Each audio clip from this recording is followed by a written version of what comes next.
We also have video archived all of the programs this semester, so please do visit our website at radius.mit.edu. During this program, please feel free to utilize the Q&A function on Zoom. I would now like to introduce Subrata Ghosh-Roy. Subrata is a good friend and colleague of ours at Radius, and he is the organizer of this seminar and will act as moderator and introduce our wonderful guests today. Subrata is a former U.S. Congressional Science Fellow and a member of the professional staff of the U.S. House Armed Service Committee. In addition to his position as research affiliate at MIT's program in Science, Technology, and Society, he is also currently a visiting professor at Tokyo Institute of Technology. Thank you again for being here, and thank you, Subrata.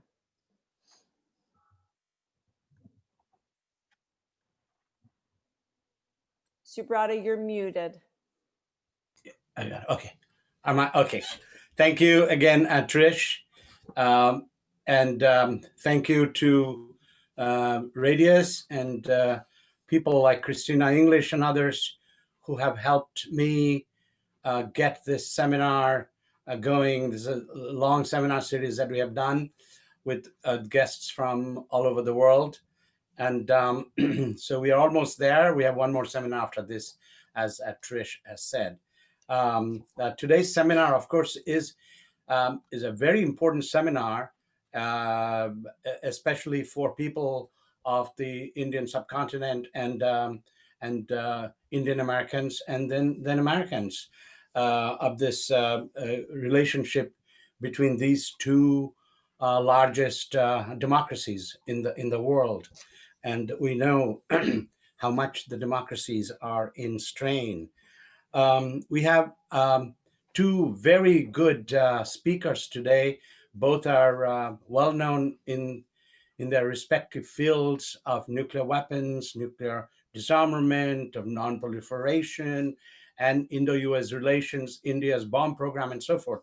So our first speaker will be George Perkovich, who I met some 20 years ago when I actually was just about leaving the House Armed Services Committee in Washington in 1999. And George, I think, used to live in Charlottesville then, and was also working on his dissertation at the time, other than doing his professional work. George is currently the Ken Oliver and Angela Nomellini Chair and Vice President for Studies at the famous Carnegie Endowment for International Peace. He oversees the Technology and International Affairs program, as well as the Nuclear Policy program. And George was instrumental in initiating this now, of course, very famous conference, the annual conference on non-proliferation and at Carnegie. His work is primarily in nuclear strategy and non-proliferation issues and cyber conflict as well, and new approaches to international public-private management of strategic technologies. He's the author, most recently, of the this was actually his first book, the prize-winning book, India's Nuclear Bomb, the University of California Press in 1999, and co-author of Not War, Not Peace, motivating Pakistan to prevent cross-border terrorism, which is a subject I'm sure that will come up. And he's a prolific writer, commentator on national security issues, and and is a member also of the National Academy of Sciences Committee on Arms Control and International Security, and Council of Foreign Relations Task Force on Nuclear Policy, among many other things.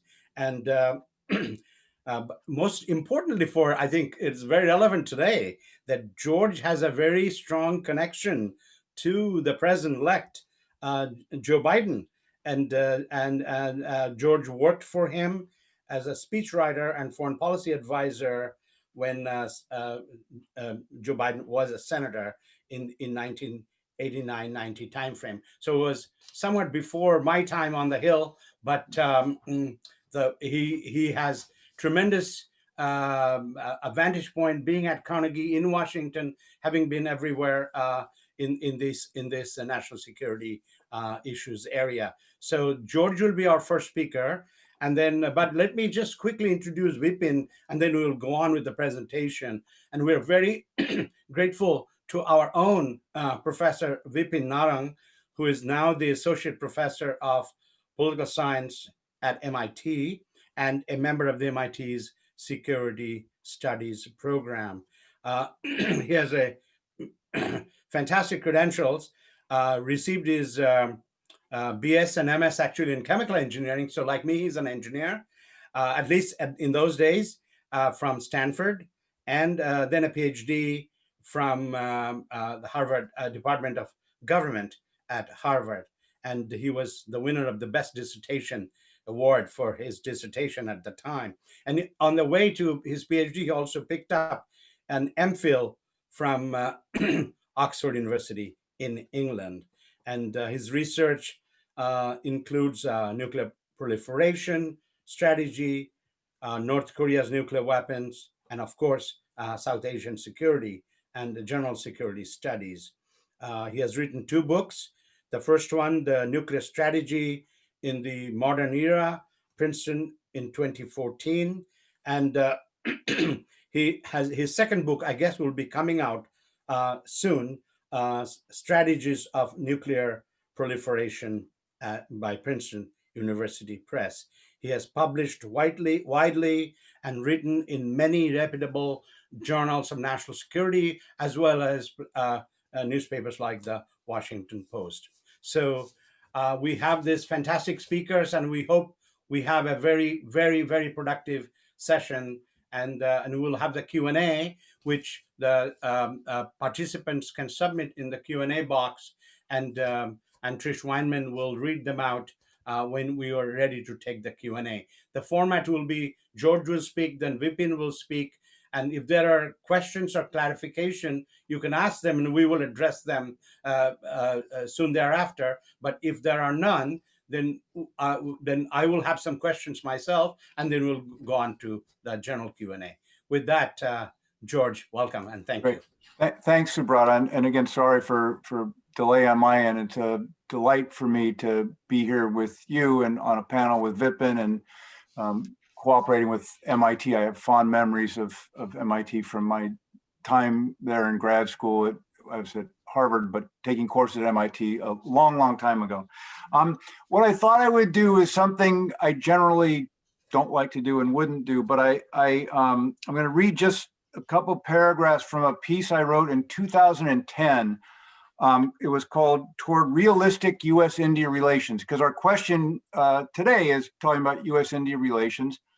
And I thought back on this, and so I went and looked, and I thought it's germane. So remember, in 2010, this was after the Bush administration, and Obama had arrived, and lots of people, especially in India, were disappointed with Obama. So I wrote, the Bush administration offered more and asked less of India than it did of any other country, save perhaps Israel. However, the special treatment of India was unrealistic and therefore unsustainable.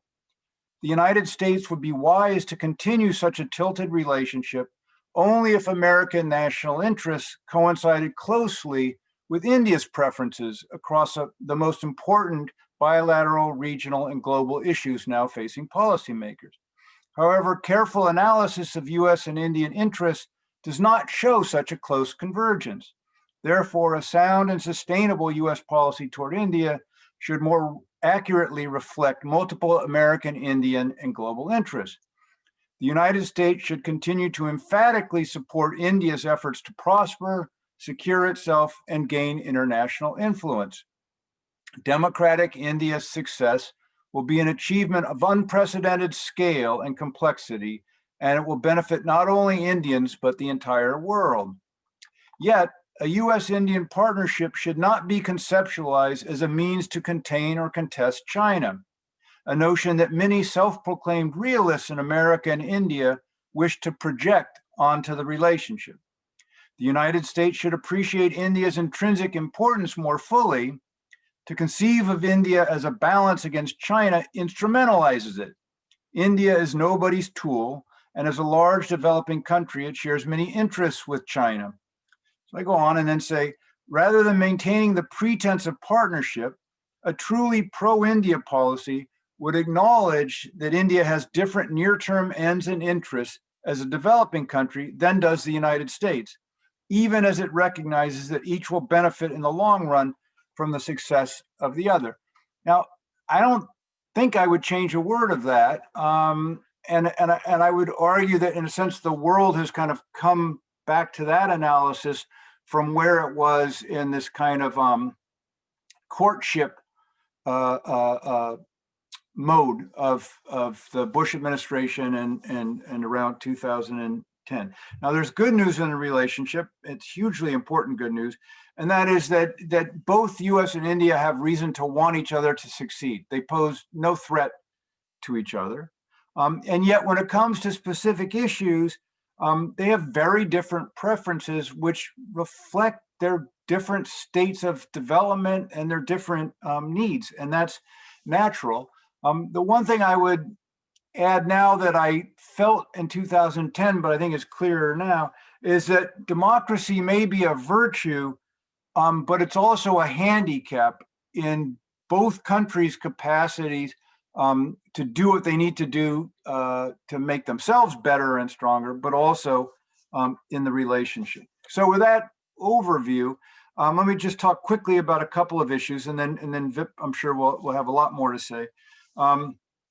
So on defense issues, as actually Telus reminds us, India basically is secure. It has, the border with China, which is tense, obviously, now and has to be defended, and then with Pakistan, of course.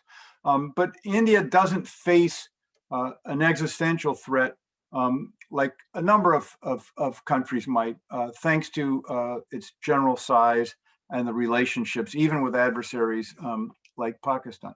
Yet it has very clear defense needs that have been recognized for decades and largely have gone unmet. So procurement in Indian defense continues to decline and resist reform that various commissions and others have called for, again, for decades. Indigenous production of defense is again often well below international standards, which then rankles the military and creates all sorts of bizarre circumstances where India ends up in an emergency having to go out and buy stuff that they were supposed to be making indigenously. The relationship both with Pakistan and China is more negative now than it had been in the past. There have been missed opportunities on the diplomatic side. But in terms of US-Indian relationship, it seems to me the fundamental thing that indicates the limits of cooperation is if you ask yourself, is the US going to fight in a war with China on behalf of India? So in a Sino-Indian conflict, is the US going to contribute militarily? And I think the answer is that it's highly unlikely that would happen. And then if you flip it and you say in a naval war, let's say between the US and China, would Indian naval forces actually contribute to the fighting against the Chinese Navy so that you would actually join forces in a conflict with China? And again, I think the answer there is that it's highly unlikely. And I think in both cases, the reasons may be entirely sound, but it suggests what the kind of the limits are on the cooperation there. So yes, they can do cooperative basing. That would be primarily India providing basing, refueling, logistics cooperation for US forces. They can patrol together. They should do a lot more intelligence sharing. All of those things are good, but the fantasy that's often conjured of actual kind of partnership or alliance in fighting China, it seems to me, is totally unrealistic. Return briefly to nuclear cooperation, which after all was the the ring, the engagement ring that was supposed to indicate this wonderful marriage to come, back beginning in 2005 when the nuclear deal was first proposed, largely been a bad joke. Yes, things were done. India needed fuel desperately, nuclear fuel desperately at the time. They've got that fuel. The establishment there was never really that interested in buying nuclear reactors. And so that was always going to disappoint the champions of this arrangement in the United States.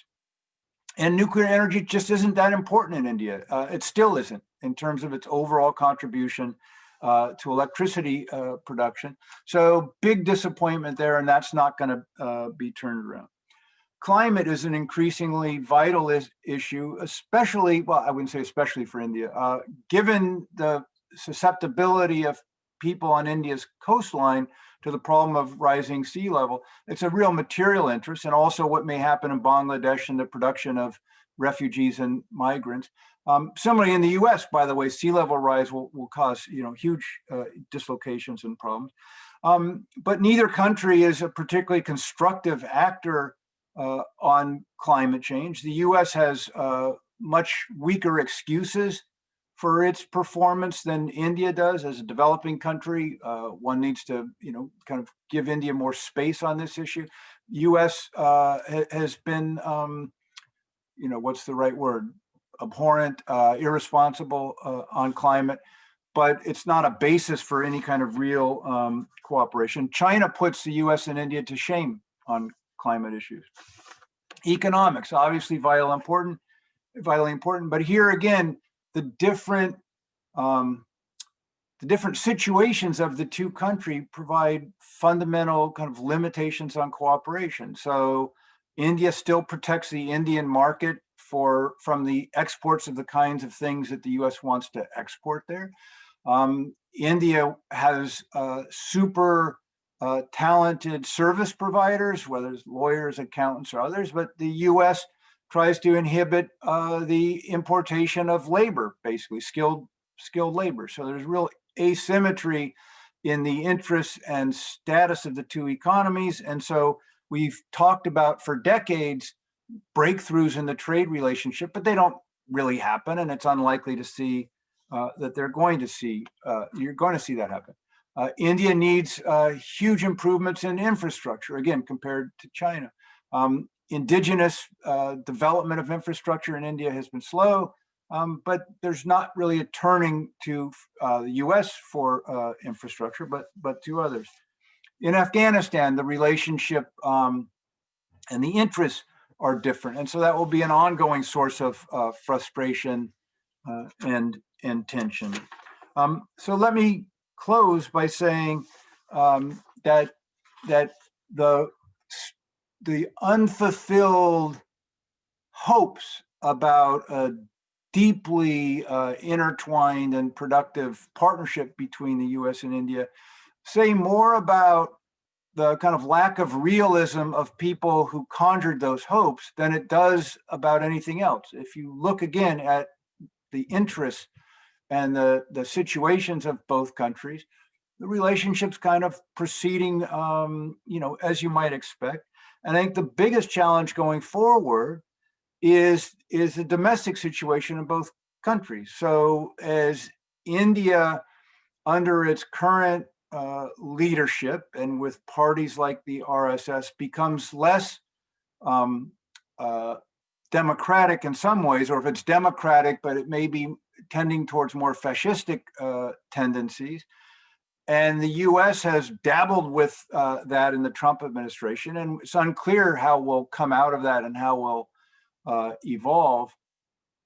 I would argue that both countries most need kind of a domestic renewal, domestic healing, and reproduction of shared narratives and aspirations rather than these internally conflictual ones. And we both need economic reform that deals with inequality and other issues, and that those are both countries' priorities. And until we each get those issues more resolved, it's harder to have the basis to have the deeper cooperation that others might seek. Let me stop there. Thank you, George. That was a tour de force. There's so many issues to cover, but with your really very deep understanding of the Indian scenario and the situation, it was really, really very, very useful to give this dose of reality also to, because I'm getting lots of emails from India who are keen on seeing whether Biden will continue this new line on China, or rather confrontational line on China. And uh, maybe you want to just say anything about that, George, and then we'll move on to Vipin, because I don't think we have any more questions here. Just quickly, my sense is that China policy, as everyone knows, is arguably the most important element of foreign policy, number one. Number two, it is deeply contested. In other words, there are very, very intelligent and well-intentioned people who have different perspectives on how to address China right now. And that's within kind of the Democratic Party orbit. So at this point in the transition, I'm sure they have not resolved how they're going to approach many of the key issues related to China, how they're going to tie it all together, how they're going to narrate it, and then on the specifics, what they're going to do. Because again, you have these contending views, a lot of it having to do with, do we decouple from China through technology and economic decoupling, and then more overtly contest it, versus those who say it's both undesirable to decouple, but it's also impossible because the huge US companies that kind of drive our economy, tech companies and finance companies, are deeply intertwined in China, and kind of tearing them out would be suicidal and impractical. And I don't think any of this has been resolved, Subrat. Thank you very much. Okay, so we can move to now Professor Vipin Narang. Thanks, Subratha. Thanks for having me. It's a pleasure to be here with George, who is perhaps single-handedly responsible for my shift into political science. His book came out when I realized a career in a wet lab was probably not in my future. And India's Nuclear Bomb, I think, came out my junior year of college, when I was also taking a course with Scott Sagan and Chip Blacker on international security and changing world. And the two of them changed basically the course of my career. So my mom still blames George for me not going to medical school. There's a whole panoply of blame to go around. But he's also been kind enough to let me be a non-resident scholar at Carnegie, which has been a tremendous amount of fun for me. And so unsurprisingly then, I don't disagree with anything George said. So I'll add my own masala to it. I think there's, it's really important. I think that the point he made about the relationship, let's start with there's the good, there's the bad, and there's the ugly. The good is the relationship does enjoy bipartisan support. Nobody is against better relations with India, Democrat or Republican. But it's kind of the peril of the relationship has been, it's been held hostage to unrealistic expectations. And the nuclear deal is a good example of this, right? That was kind of this crowning achievement. It came too early almost in the relationship, because now everybody wants, every administration wants the next nuclear deal without thinking through sort of the interests that drive the relationship in the first place. And, the risk is always that there's an expectation that the relationship will go from, as George put it, engagement to monogamous marriage, and it won't, and it never will. And that's kind of by design on both sides, I think, India and the United States. And that it's okay for there to be cooperation where there are convergent interests, but also accept that there are going to be points of friction. I think one of the big problems in both Delhi and DC with the relationship has been ignoring sort of the friction points, and the boosters for the relationship want to deny they even exist. I think for a healthy relationship between India and the United States going forward, in particular in a Biden administration, it does no favors to, sweep those friction points under the rug. So what I thought I'd do very quickly is give my spiel on, where the pillars of the relationship are, why they are stable, why there's bipartisan support for a stronger, better relationship between the two countries that will persist with the Biden administration, despite potential fears in Delhi that the Biden administration will overlook India or not be as kind to India as the Trump administration was. That won't happen, but neither will the Biden administration stay completely quiet about some of its concerns in India either, and that is important. And so, the pillars of the relationship, I think, are what makes the relationship function, or what I call the 5 Ds: dollars, diaspora, defense, democracy, and diplomacy. So we can take those in order and sort of tie up at the end. The dollars piece of this is the trade relationship, and India is an attractive market for American companies. The United States and India are exceptionally large. I think the largest trading partner for India is the United States, if you include services and goods. I think with goods, China may still actually be there may be greater goods trade between China and India, but in the overall economic relationship in India and the United States is one of India's most important and largest, and it's important for the United States as well. The risk going forward, though, at least during the Trump administration, the United States had taken this protectionist turn, but more recently, India has essentially blasted the international open trading regime and talked about and acted in a more protectionist direction. And that will be a major friction point, I think, for the United States and India going forward. Whether it was going to be, it certainly would have been, I think, a huge friction point for a Trump administration if Trump had been reelected, but it'll be a big friction point for the Biden administration also. A protectionist India is less attractive to American companies, to American business. And a footnote to that also is that the Indian economy is going to contract by about 9% year on year this year.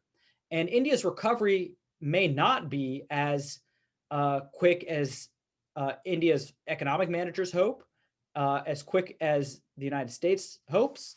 And that has real implications for the other piece of the relationship. An India that can't buy ships, can't cooperate and be part of an Indo-Pacific strategy that sees a bigger role for the Indian Navy. And so India's economic stagnation and contraction because of the coronavirus and other structural issues that predated coronavirus may be the biggest friction point going forward.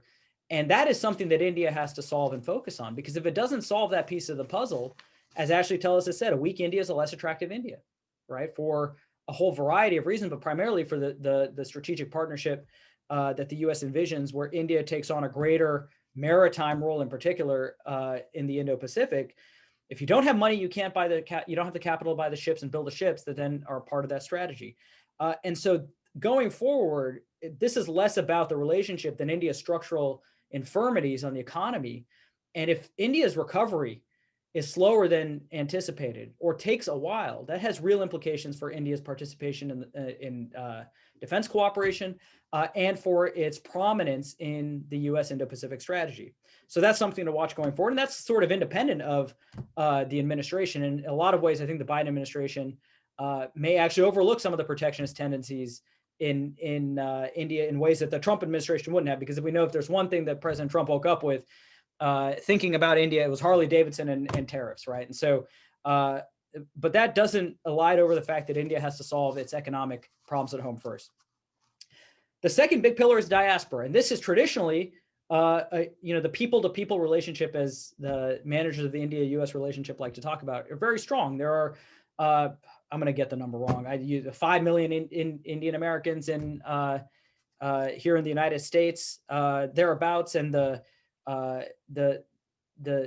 the Indian American community. Devesh Kapoor and Milan Vaishnav, our colleague also at Carnegie, have done a phenomenal project on the sort of uniqueness of the Indian American community, both politically, but also financially, right? I mean, the Indian American community and the Korean American community are often touted as model minorities. They're highly skilled, highly educated, and very wealthy, and they lean heavily Democratic, right? So about 70% of Indian Americans, 70+% vote Democratic.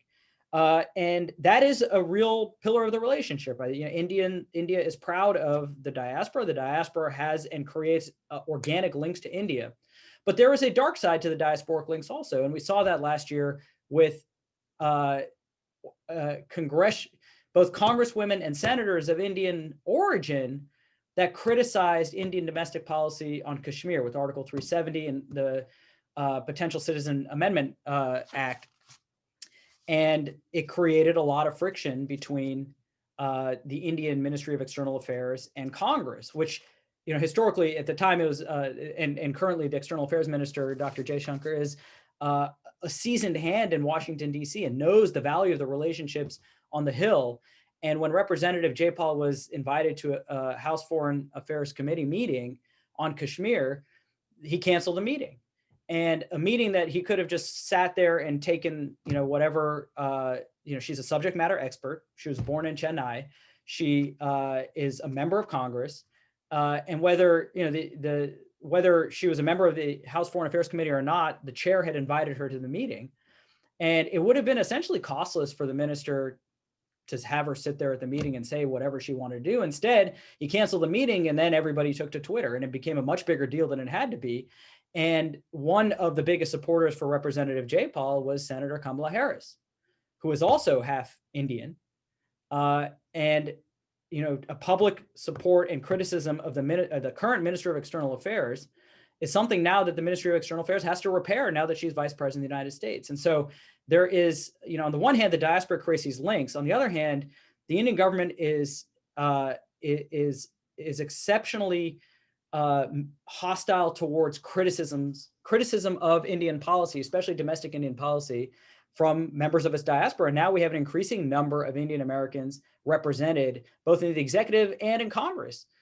You have Representative Jayapal, Ro Khanna, Krishnamurthy. You have at least, I can count just off the top of my head, I should have looked this up before the seminar, 4 or 5 congressmen and women of Indian origin. And now you have a vice president who is half Indian descent also. And there's a concern in India that the diaspora tends to prove their Americanness by being more critical of India. And so they overlook the criticism, even if it's reasonable, or if there's they attack the messenger rather than engage the message. And that's exactly what happened with Jayapal and with Kamala Harris last year. And that can create real problems, I think, going forward, depending on the relationship, particularly that Kamala Harris as vice president, takes on with India. There is a concern, obviously, that there will be more criticism of Indian human rights, and that comes in, from Delhi. But Tanvi Madan at Brookings had a really great line. You're concerned about criticism of human rights. Well, whose human rights are you planning on violating, right? I mean, that's the issue that should be focused on rather than who is doing the criticism. On the defense side, George, I think, made all the points that I would have made. I will just add a couple of things on the defense side. There is a growing defense partnership, but there is a real structural problem still with the Indian military and all 3 services, which is that they are essentially Russian militaries. All 3 services, frontline equipment, combat equipment, whether it's the Sukhoi 30 MKIs for the Air Force, or the T-90 series tank for the Army, or for the Akula-based submarines and nuclear reactor design for the Navy, are all Russian or Russian provenance, which imposes very real limits on the kind of defense deals that the US and India can do. The US can sell India lift. It can sell it anti-submarine warfare aircraft because the Russians really don't build that. But at the end of the day, India has invested trillions of dollars across the 3 services in Russian hardware that it can't just give up on a dime. And at least for the next generation, as for the generations previously too, the Indian military and the Indian government is going to have a relationship with Russia for maintenance, for training, for spare parts. And there's this, the Indian military suffers from this patchwork quilt problem where a lot of the systems in their militaries don't talk to each other. And we saw the consequences of this at last year's, post-Balakot engagement, where you had Russian origin aircraft, you had MiG-21s and you had Sukhois operating with French aircraft, the Mirages, with Israeli air defense systems and U.S. helicopters. And the air defense system tragically shot down one of India's American origin helicopters out of a tragic friendly fire incident. And the systems don't talk well to each other. And this creates a problem for India's acquisition going forward. I mean, the United States would love India to buy more platforms from the United States, but the real limits as to what India can buy and integrate into its services because it's so heavily Russian origin and Russian dependent. And the issue of the S-400, we can talk about that going, in the question and answer. But India is committed to buying, Russia's most advanced air defense and ballistic missile defense or cruise missile defense system, the S-400, and the United States and Congress have had issues with that because it doesn't want U.S. origin platforms operating with the S-400 so that the Russian systems get experience tracking and painting American platforms. This is kind of the acquisition piece of the defense issue, but the broader defense portfolio and pillar is sort of constrained, or for India's sake, I think in a blessedly good way. In the fact it's mostly secure, right? And so, as George said, it has tense borders with Pakistan, the LOC, and China on the LAC. But nobody is coming to Delhi. Nobody is going to take Bangalore or Calcutta or Bombay. And so India is relatively secure. And that has sort of led the defense relationship down a path where India is not motivated to think beyond the platforms, right? And so India likes the sexiest new toy, get the Rafale or maybe the F-35. But there's really no motivation to think beyond that, which is what the United States needs India to do in terms of missions. Why are you acquiring these platforms? For what purpose against the threat that shall not be named, right? China's the Voldemort of Asia. But everybody knows that the US is trying to develop this partnership so that India can participate in particular missions against or for the Indo-Pacific and China. And thus far, India seems to have no appetite to really talk about what those missions are. It wants to constrain the defense relationship and acquisitions sort of to the platforms and the new toys. And you give us this toy, don't ask us or what we're going to do with it or what we can do with it. And there hasn't been that next step, which is to think about what are the missions that India can undertake in the Indo-Pacific to augment the partnership and security in an Indo-Pacific strategy and architecture, aimed at or not aimed at China, whatever the case may be. And that next step is because India doesn't have any security motivation to do that. And it doesn't, there's no, realists need some sort of security threat, acute pressure to force that. And I don't even think this LAC dispute will force India's military or strategic managers to say, well, now we need to start thinking about what our overall defense architecture can be used for. And there's a tendency just to think about the next platform. And on the next platform, the problem is the bureaucracy is so concerned about corruption and big deals that everything moves at a glacial pace.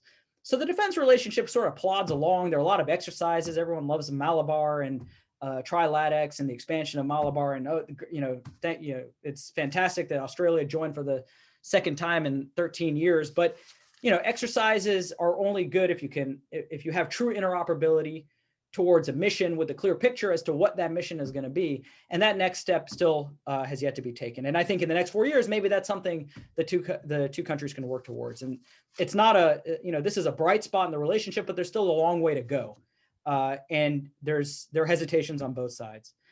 Talked a little bit about the democracy piece. I'm going to wrap up pretty quickly here, but the democracy piece, is there have been concerns, and this relates, I think, to Jay Powell and Kamala Harris's concerns last year, there have obviously been concerns about democratic and illiberal backsliding in India. During the Trump administration, the Trump administration didn't have a moral leg to stand on when it talked about liberal backsliding. And the United States has its own, concerns in this area as well. So it's not like this is a unilateral problem. But it is certainly likely that some of the domestic political activities and steps that the BJP had taken in the past couple of years that the Trump administration, mostly overlooked, won't be as quickly overlooked by the Biden administration. I don't think it's going to hold the Biden administration hostage, but Democrats, I think, won't forget that Prime Minister Modi stood on a Houston podium last year and said "Ab ki bar Trump Sarkar," right? And it may not have been an endorsement, it may have been a nice play on words from something Trump had said also, but I don't remember President Obama calling for a second term for Modi, right? In 2014, and that could have been, I think that was probably not kindly taken by Democrats, and Democrats won't forget, the Jay Powell incident. I mean, I think that really rankled the Hill and the staff in Washington, and those the participants involved are serious people in the Biden administration. And there may be, I think, greater scrutiny on human rights in India, and also its activity or policies towards NGOs, religious freedoms, et cetera, that the Trump administration mostly overlooked. Now, I want to be clear that I don't think that's going to hold the relationship hostage, right? Democrats are not going to say we're not going to cooperate with India because of any of this, but as democratic South Asia hands like to say, friends can and should be frank with each other. And criticism doesn't mean we're not going to cooperate, but it's in private, at least, I expect these conversations to at least take place. The final piece is the diplomatic piece. And here, this is sort of tying everything together. The United States, I think, has been okay with India's sort of strategic polygamy. And, it has some incarnation of strategic autonomy, has a strong relationship with Russia. It, up until now, had a strong relationship with China. I also think the relationship with China can't be unwound, right? India has had this omnidirectional diplomatic strategy, and it is not a foregone conclusion that the conflict on the LAC, which claimed 20 Indian soldiers' lives, will suddenly cause, the entire Indian strategic establishment. I know there are strong voices, to go in deeper with the United States, but there are some who are reluctant to do that. And there's also, realistically, India can't unwind its economic relationship with China in the same way the United States can't unwind its economic relationship with China. India is dependent on China for active pharmaceutical ingredients in for pharmaceutical industry, so the vertical supply chain, electronic components. There's a lot in the trade relationship that India can't organically recreate at home or get elsewhere, such that China can't really, you can't cut off ties in the economic relationship with China. Even things like the TikTok ban was circumvented by Indians when with VPNs, and they figured out how to get their TikTok videos. And Xiaomi is still sponsoring the IPL and Republic TV, and Chinese handsets are still the most popular handsets in India, even after the LAC dispute. So the economic pain that India tried to put on China maybe affected the relationship at the margins. But going forward, it's not clear that India can just cut off China, and that may create reluctancies as to how deep India will go in partnering with the United States. And so, Ashley just did an interview with Stanford's APARC on the Quad, right? The Quad was supposed to be, the response to Chinese aggression. I don't agree entirely with this characterization, but Ashley's point was, the Quad is basically just a talking shop and a ministerial forum, and it's not a military partnership. It's a diplomatic forum. And he referred to it as the will of the wisp. And I thought that was an interesting characterization of it, right? Sort of this illusion that it's gonna magically solve all of those problems. It's not that. I don't think it's not nothing. I mean, I think it is certainly, indicative of where India and Australia, which has had hesitations on the Quad in the past, are, that they have held Quad meetings, and Australia did join Malabar this year. But his conclusion was that there are still real hesitancies, and almost exclusively in New Delhi, in sort of taking the Quad forward. I'm not so sure all the hesitancies are in New Delhi. I think there are hesitations everywhere. I think the United States still doesn't want to know what the Quad wants to be. Australia doesn't know what the Quad wants to be. And so this notion that the Quad is suddenly going to transform itself into a military or maritime alliance, I think, is putting the cart way before the horse. And if you set those expectations, the Quad is going to fall well short, and it's going to create more problems, I think, when you set unrealistic expectations and are incapable of meeting them. So, diplomatically, India still is not going to, I don't think, is going to unwed itself from strategic autonomy. And so, this question about how willing a partner India will be going forward, especially once the situation on the LAC with China sort of becomes the new status quo. Once it dies down, we've already been 7 months in. If as time goes on, the Indian bureaucracy and MEA doesn't turn on a dime, and it's more likely that India goes back to its structural tendencies, where it doesn't face an existential threat from China. It has these historical relationships, and these relationships that it can't get away from, especially with Russia, but I think also with China economically. And so you may get an India that it goes back to a less forward-leaning partner as the structural conditions sort of settle down. And so all of that is to suggest that the India-U.S. partnership, I think, will continue to grow. There's been a lot of activity at a lot of levels that I think both sides should be proud of, on the intelligence side, defense side, the foundational agreements, which are enablers, the trade side, diaspora. But there are real friction points, and we shouldn't overlook the friction points. We should have realistic expectations about the relationship. Having realistic expectations and meeting them is far better than having unrealistic expectations and falling well short.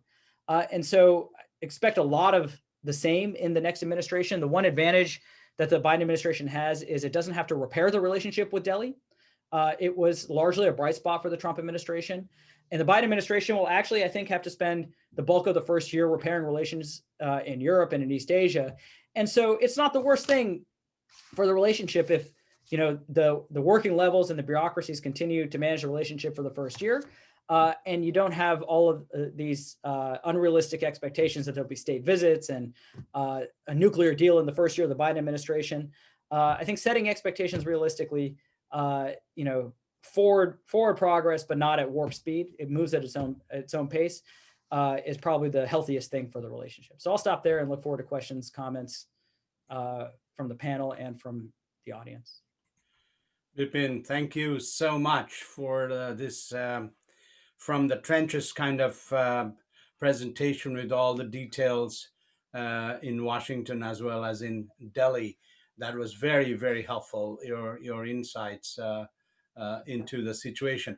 I would say one thing, that, this business of a strategic partnership, I think it was probably not even thought out. It's a term that was just coined, in the excitement and euphoria over the nuclear deal that the Bush administration put through and has bipartisan support. But I think the strategies are really lacking for long-term thinking of what really should be what we would like to call a strategic partnership. Yeah, it's a partnership, but there is a difference between what could be termed a strategic partnership versus a partnership. Do you have any comments on that? Just anyone? Yeah, and I mean, I think that's exactly right. I'm curious what George thinks. I mean, I think the problem with the nuclear deal was it was so much weight was put on the nuclear deal. And it was a huge achievement. I mean, the United States and the Bush administration in particular did so much unprecedented heavy lifting with the NSG waiver. It was essentially normalizing India as a nuclear weapons power. And the downside risks were apparent at the time, but I think we're sort of seeing them now, which is now you have North Korea and Pakistan asking for the same thing, right? And so it gets harder to disincentivize proliferation from a proliferation standpoint. But the proliferation piece, I think the point of the nuclear deal was we're going to take the proliferation consequences because it's so important for the partnership. And then you ask, well, what was the payoff with the partnership? And that ledger is not entirely clear to me. And at the risk of getting attacked by the architects and the boosters on the India neither has not invested in nuclear energy. It has set a precedent to carve out reactors and fissile material production for military purposes. And, it did not lead to a strategic partnership. I think for Prime Minister Manmohan Singh, he fundamentally viewed the deal differently than President Bush, right? I think it was a way to legitimize India's possession of nuclear weapons. It was also for a prime minister who was very keenly aware of the economics, right? It was about nuclear energy, but was never going to buy nuclear energy from the United States. It makes no financial sense to buy it from the United States. Yes. Right. And there's liability issues, as well. And, that sort of, I think, poisoned the well a little bit in Washington also with the liability bill. But, I'm still waiting, we see a little bit of the proliferation downsides. But even if you say we don't care about the proliferation downsides because the deal was about something else, the payoff is not entirely clear to me. And, I've heard arguments as to what they are, but I think a lot of where we are today with India would have happened absent the nuclear deal. I don't think we would be anywhere different without the nuclear deal today. George? Yeah, I differ only with that last point. I mean, I think the nuclear deal for many in India, especially the Indian elite, was it was kind of like the entry ticket. You had to do it to show that the U.S. was different and to kind of get these guys, they're all guys, to engage. So I think if it hadn't been done, it would always be there and always would have been the thing that every side, the right and the left, could have used to say, no, you can't deal with these people. But that was mostly psychological because to kind of prove your point is there was the moment when, because of the liability bill and other problems in Delhi, there was the moment when it looked like India wasn't going to be able to complete the deal, right? So the US kind of delivered and it looked like India wasn't. And I remember having a meeting in Washington with a bunch of people from the Confederation of Indian Industries. They all came to tell me, CEOs and some of the diplomats. And they spent the whole night telling me how unimportant the nuclear deal was. Because now it looked like India wasn't going to pass. And they said, oh, you Americans making such a big deal about the nuclear deal. So, a lot of it was BS, but psychologically important. I think on Subrata's point about it wasn't, strategic partnership wasn't really thought through. Well, the word strategic partnership actually was thought about very carefully, those words, because they had to think of something other than an alliance, because they knew there wouldn't be an alliance. And so how do you package and conceptualize it? So they came up with the phrase strategic partnership. But after thinking about the expression, they never really thought about what that would mean and what that would involve. And one reason, in my assessment, having been around and knowing all the people, is that the people who were very involved on the US side didn't know anything about India. Ashley was the only one, and he had a huge role, Ashley Tellis. But all the rest of them were totally ignorant of India. So they bought this kind of thing. And, well, we're democracies, we both don't like China. Now that we've done this deal, they'll buy all our stuff. And it was, and Condi Rice was out talking about, we'll create 100,000 new jobs and, yada, yada. She didn't know anything about India. Phil Zelikow didn't know anything about India. President Bush didn't know anything about India. None of them knew anything about India except Ashley. And Ashley's view, I wouldn't say it was cynical, but it was, let's call it strategic. His view from the very beginning was it is in the United States' interest to do everything it can to elevate India in its capacity and power and international ranking. So unlike with every other relationship where you say, okay, where do the interests intersect? Where are the transactions to be done? Ashley was pretty explicit about this must not be transactional. This is about a US project to significantly advantage India and boost India without expecting things in return. All right. So he was intellectually honest about that. Now he's very frustrated the way it turned out, but he was intellectually honest. The others on the US side either didn't pay attention or didn't know what he was talking about. They were just totally ignorant. And then Blackwell got paid, the ambassador, when he left and went into industry. He made millions in consulting, so he was happy because they were paying him. And other people made a bunch of money on some of the transactions that were early on. It's the way Washington works. How DC really works, right? Yeah, it's the way it really works. And so, poor saps like me, who were sitting there kind of earnestly trying to look at it, kind of, hey, this isn't going to happen. It doesn't work. Listen to the Indians. Here's, they have different interests. It was, all the cheerleading. By the way, not that dissimilar from the invasion of Iraq. It was the same knuckleheads who knew nothing about Iraq either. And, here we'll go into Iraq, we'll turn it into democracy, et cetera. And kind of everybody in Washington just got in line and marched along for the most part. So that, I don't blame India for that at all. That's just kind of the way these things work. And I think George, that's sorry, Vipin, please. No, that's very important. I think Ashley in particular and those who had studied India were cautious about what the payoff would be, and it wouldn't be immediate. And I think it's actually instructive.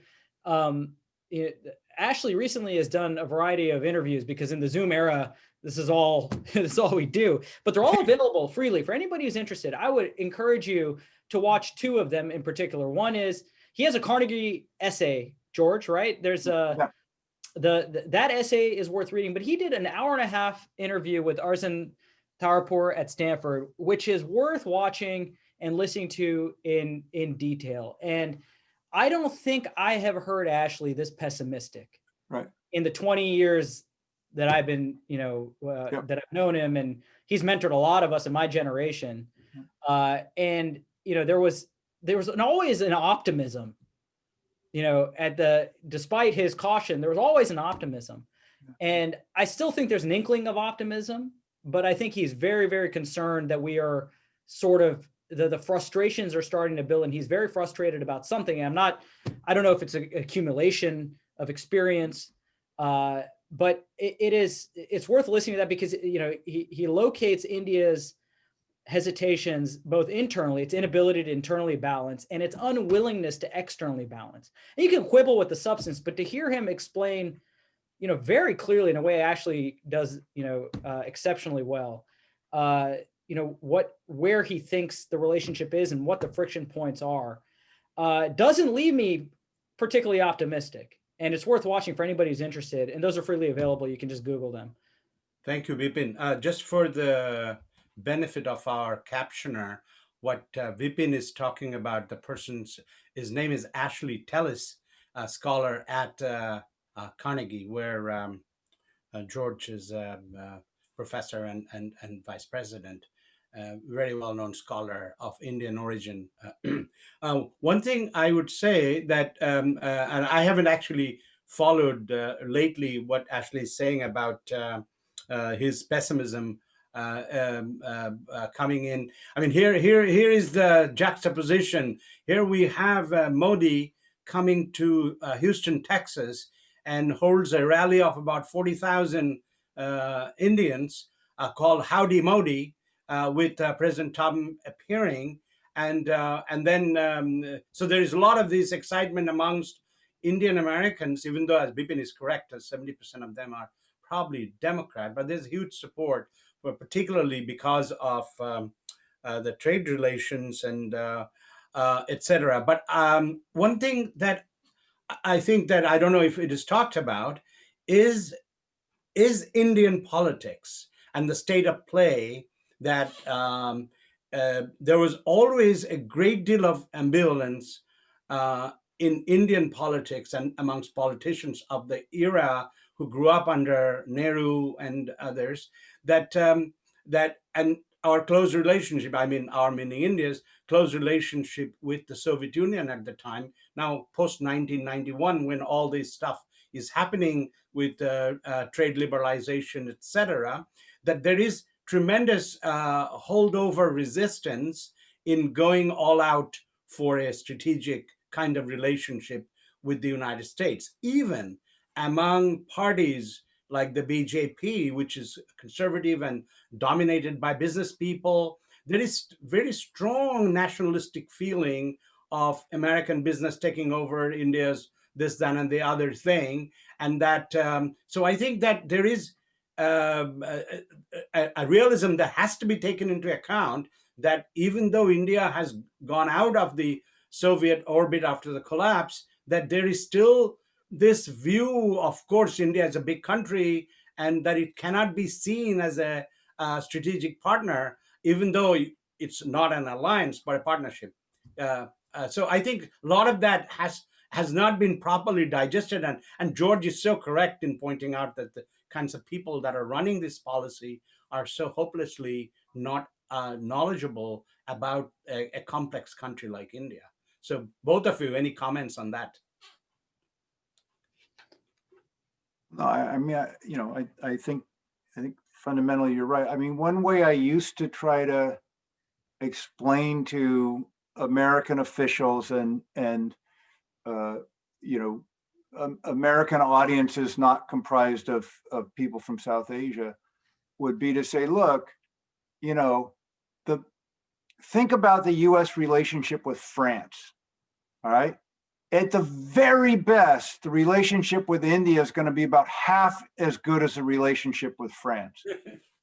And then people go, wait a minute, the freedom, we hate the French, I mean, they go back and forth, saying the French. And I go, yeah, think about it for a minute. Like, we have a lot more in common with France, and both historically, culturally, and every other way. Americans, by the millions, would go to Paris and all of that.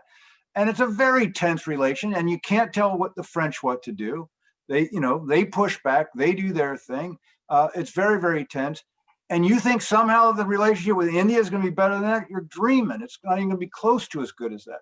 And people would laugh and they'd nod, and then they'd go off and say, we're going to be a strategic partnership. We'll go off and fight China together, yada, yada. It's just total ignorance.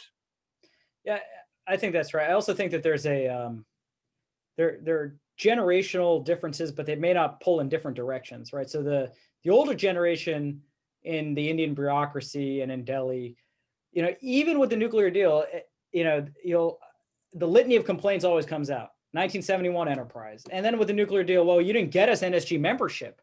And it's like, whoa, what do you want? It's like, you give a kid ice cream, but they complain they didn't get the sprinkles on top. So at least be happy you got the ice cream, right? And there's sort of this thread of strain of the U.S. is unreliable, even despite everything. With the younger generation, I think the concern is going to be, and we see it, George and I are frequent visitors to India. We're all frequent visitors to India. But the generational problem I foresee is with a stronger, more muscular nationalism. It doesn't even have to be of the Hindu variety, but just stronger nationalism. The United States is not used to having junior partners, unless you're Britain and you basically subjugate yourself. And India is not used to, the United States is only used to having junior partners. Right. And India refuses to be a junior partner to anybody, right? So we're used to being, dictating to our partners and allies, in this case partner, what to do. And there's this inherent asymmetry. And this new generation is not going to tolerate being a junior partner to anybody.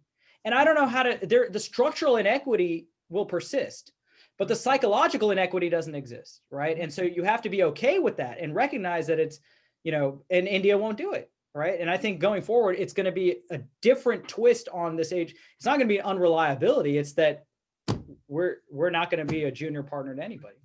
Right. I think we see one question, so maybe we'll take that and then I'll come back and ask some more if there are none.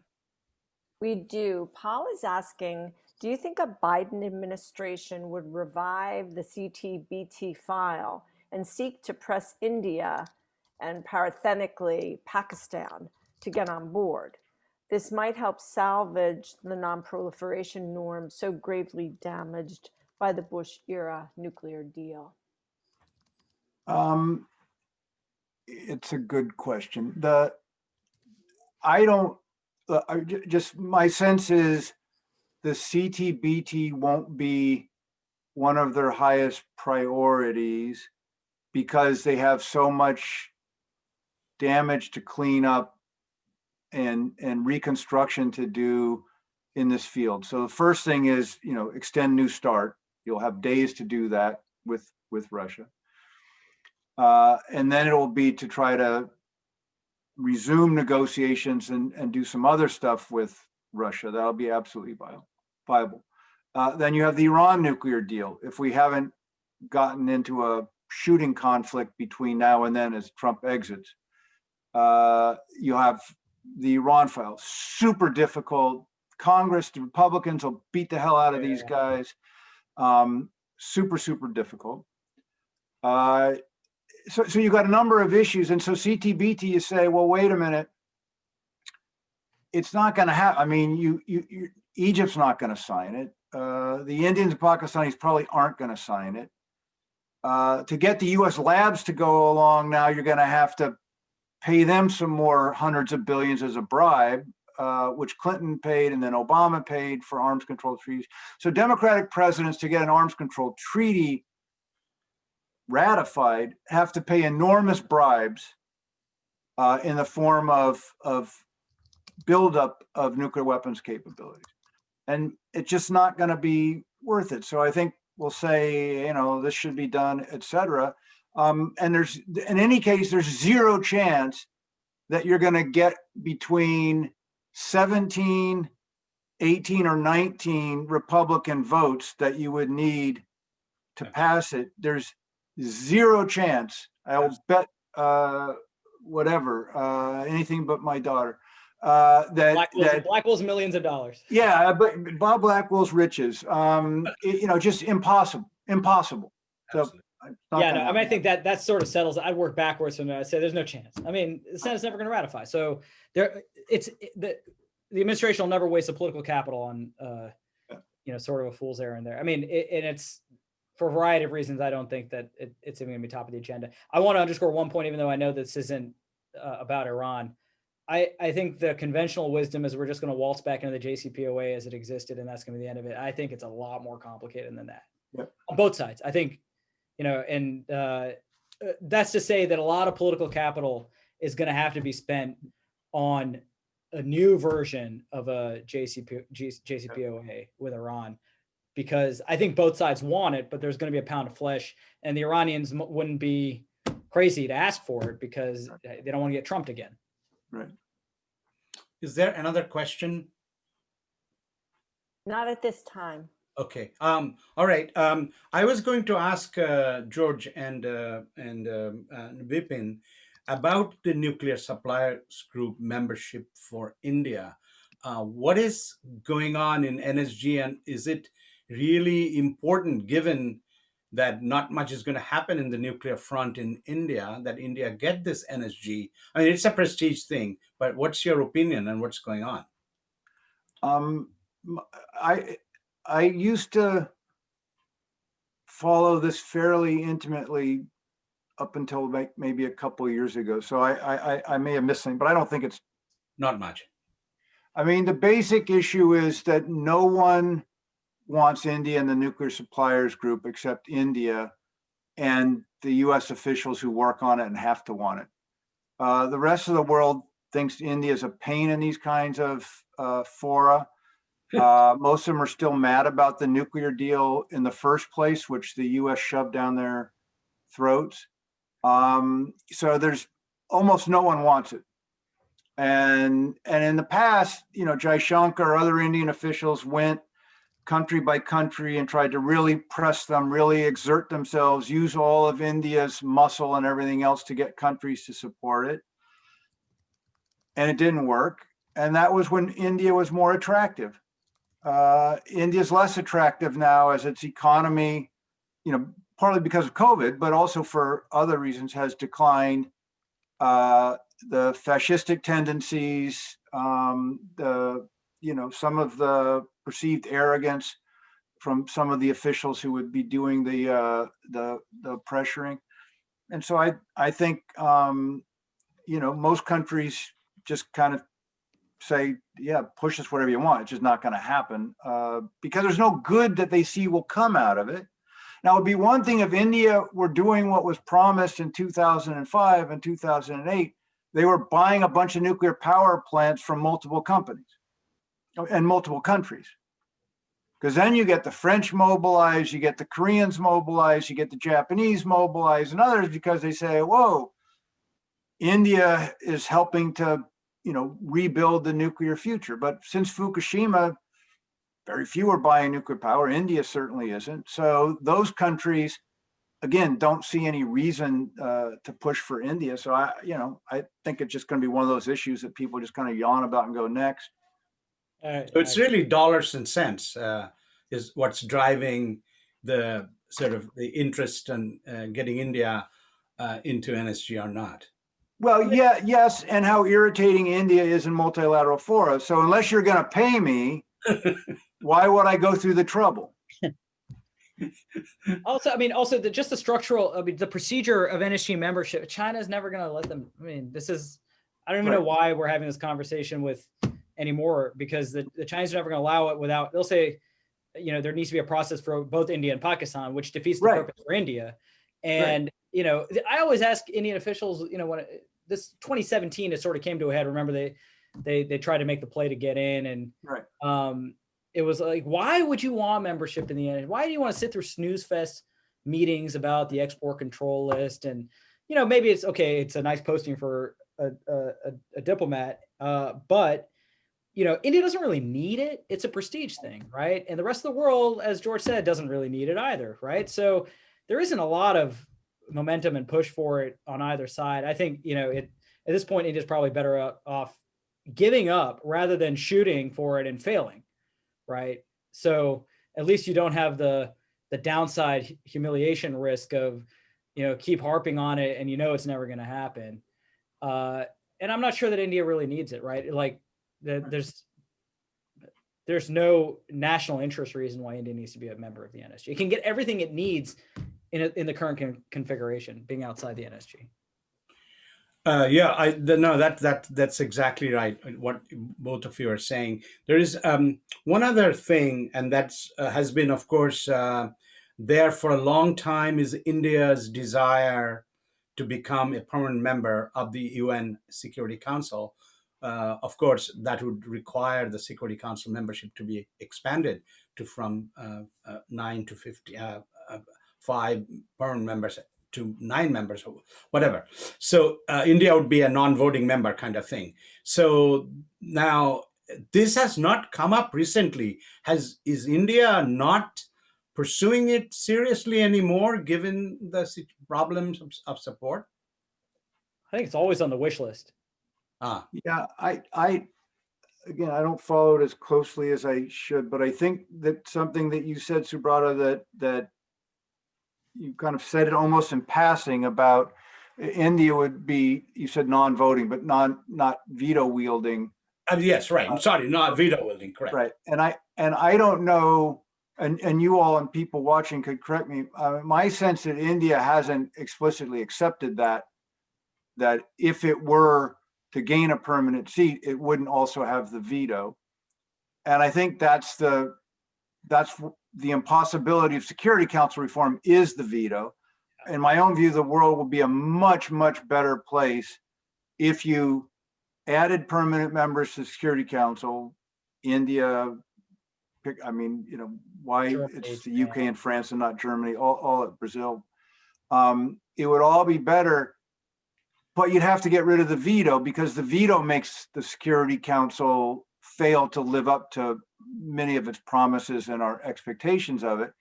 And the five aren't going to give up the veto. So, I don't see any way around that. And so I think India's position is understandable, that what good is it to get a permanent seat on the Security Council if five others still have the veto? So it seems to me it's, I don't know. I know that this is a more important issue than the CTBT. I don't know which is easier to solve, but the problems are similar.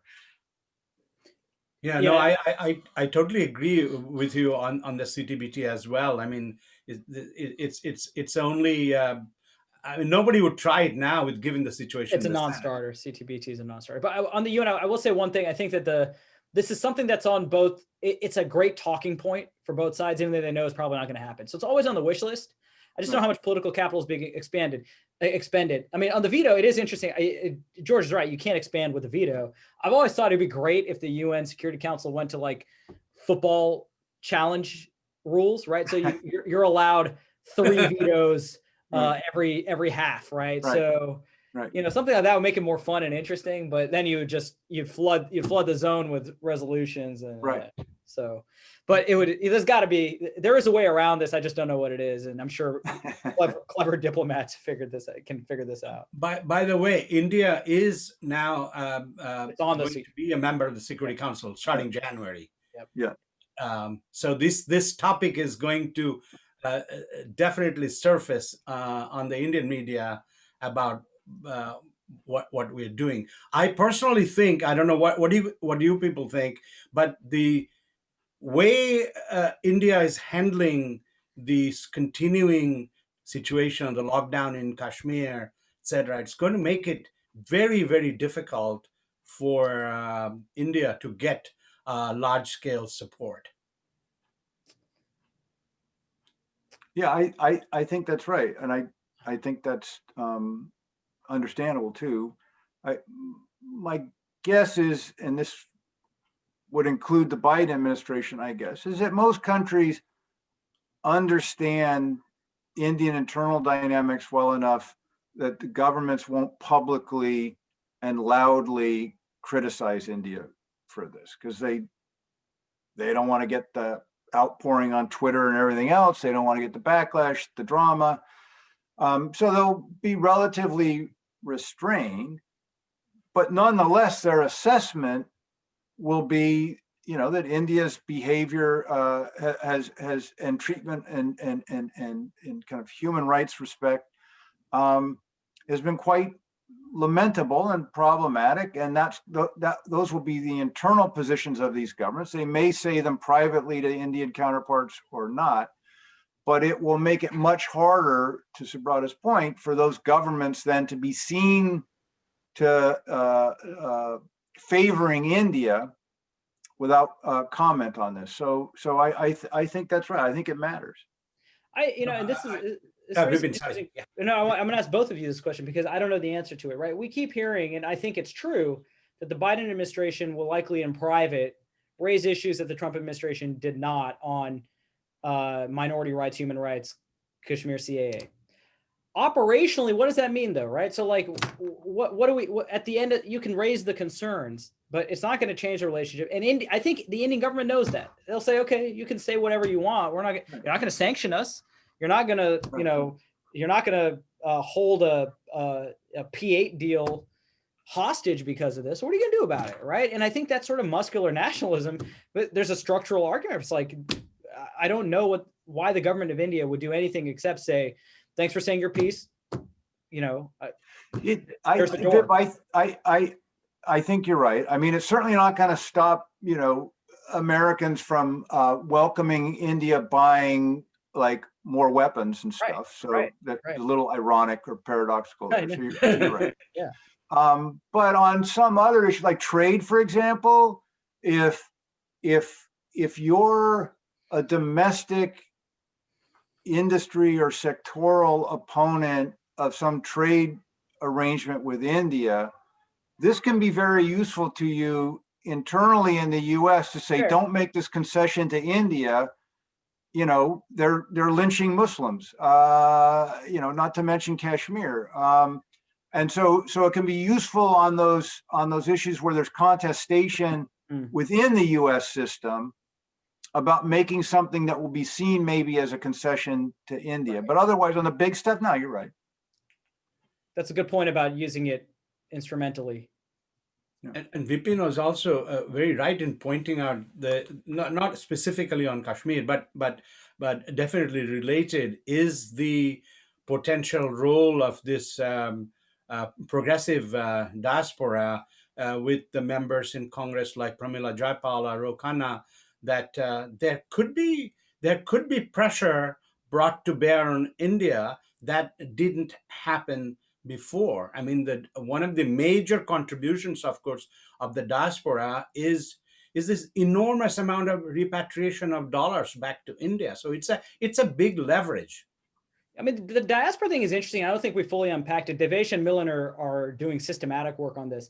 But, the government of India loves the diaspora until the diaspora criticizes it. Right. And then, hell hath no fury like a motherland scorned.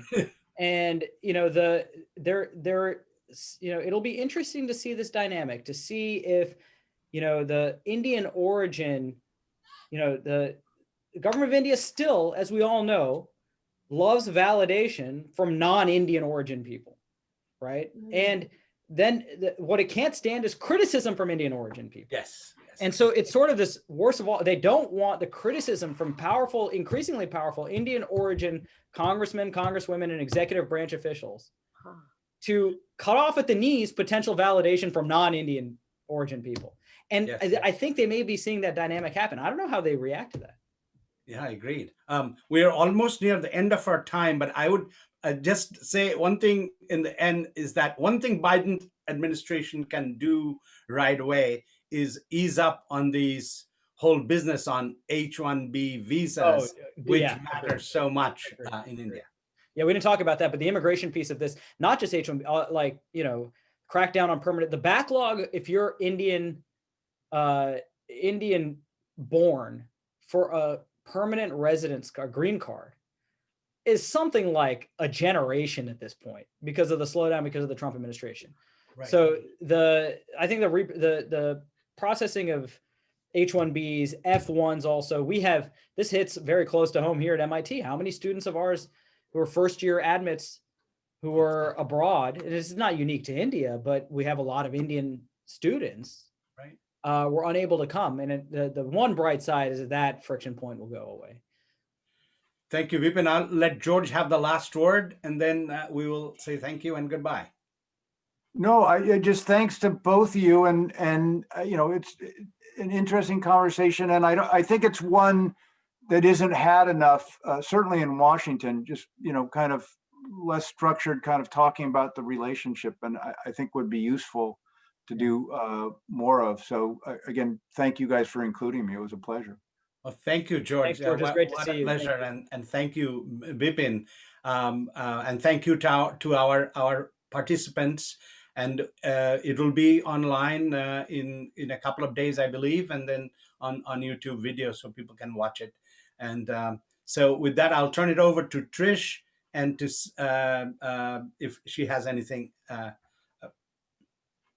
Thank you for all. This was an incredibly enlivening and very informational meeting. Thank you. Great conversation. We have one more program next week. We hope to see you then, and have a safe and warm Thanksgiving. Thank you, everyone. Yes, thank you. Thank you. Thanks, everyone. Bye. Bye.